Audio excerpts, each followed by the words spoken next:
Alright, this is my homemade ultralight slow flyer made out of 3/4 inch pink foam insulation from Home Depot.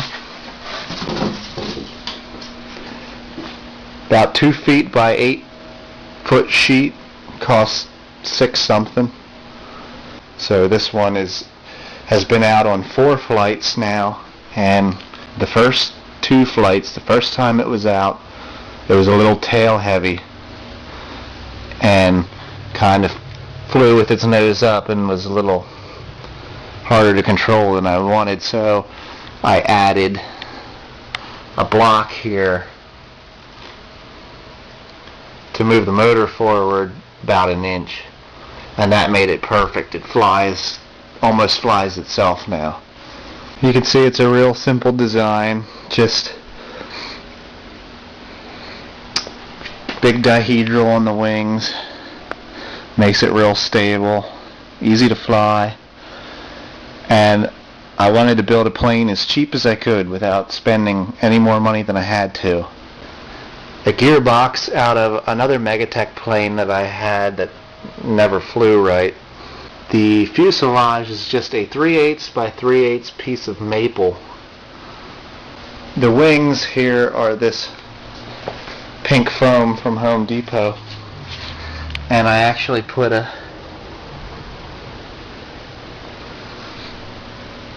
shape on the wings using a hot wire cutter. I cut 2 patterns out of wood and taped them to the ends of the square piece there, and ran the string along those patterns, and it came out pretty rough. But the thing about this stuff is you can sand it with regular wood sandpaper, even a palm sander. That's how I got the wings shaped a little nicer. And then I painted it with latex paint, which you can't use a solvent-based paint like spray paint or it'll eat the foam, which it kind of did here because I had to use a spray adhesive to get the tape to stick. Once I painted it with latex, I found out that tape won't stick to the latex paint, so I had to use 3M spray adhesive to hold the tape, because I used that to hinge the rudder and the elevator as well. The wings are just held on with rubber bands on dowels that I epoxied to the maple fuselage. When I put the wings on, I have 2 little plywood pads that they sit on, and I put a small duct tape donut on there just to keep them from shifting before I put the rubber bands on. And there's the fuselage. The battery's just kind of temporarily stuck on there with duct tape right now because I wasn't sure where I needed it to get the right center of gravity, but now I have it. It flies perfect the way it is. Servos, little mini servos that I actually just epoxied some popsicle sticks to the fuselage and then screwed them to that. The wire to run the tail and rudder is actually a roll of wire for pin guns that make the pins out of a long roll of wire. And I just bought some little hooks, for the the control surfaces. Popsicle sticks also hold the fins on, and then I kind of put 2 popsicle sticks coming down through, drilled a hole in them, and then there's some pieces that go through there to hold that together.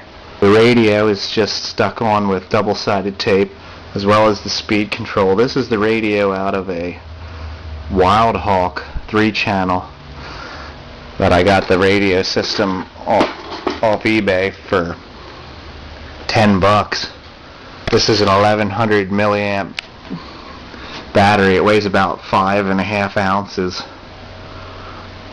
So with it right there, it bounces perfectly. That giant nut I added on when I was trying to move the center of gravity forward.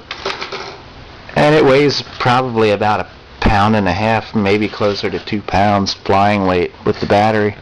Now these control arms look like crap because they came off of a roll, and it's really hard to get it to straighten out right since it was wound up, but they work great. They're real strong. No problems.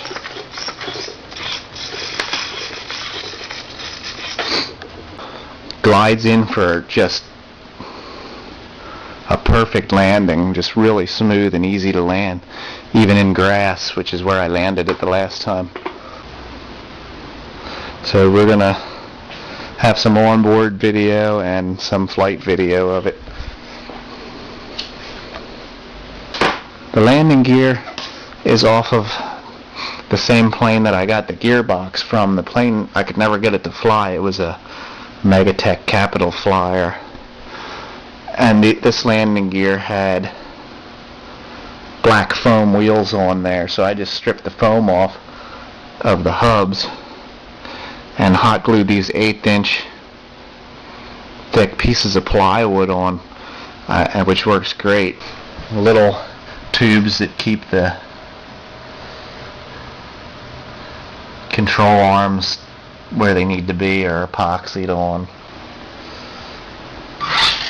There's a ton of thrust, runs real smooth. It really does great. The wings are actually just hot glued to this central foam block here that I sanded on an angle. The back of the wings are taped because they're so thin there that they would chip out really easy. There's no issues of it. This stuff's pretty flexible. This is my hot wire cutter with the guitar string.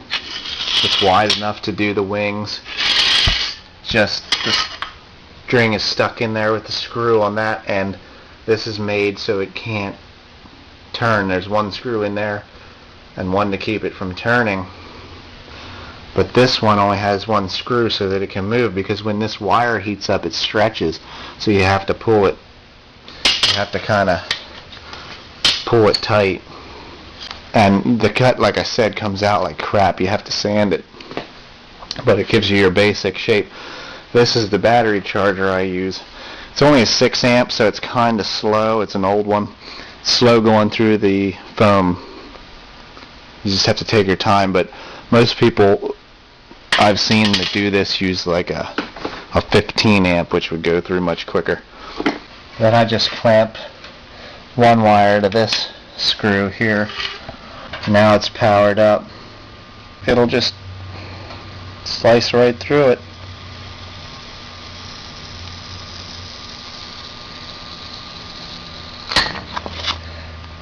Makes a nice clean cut.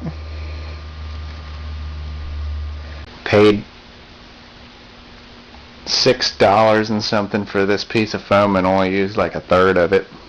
Got these little cheap servos from Hong Kong for like $1 a piece. They work great. Used popsicle sticks. Paid $1 something for the horns, for the controls. Had the parts for the motor. Had the battery and the landing gear, and the radio I paid like $10 for, so pretty cheap plane to make.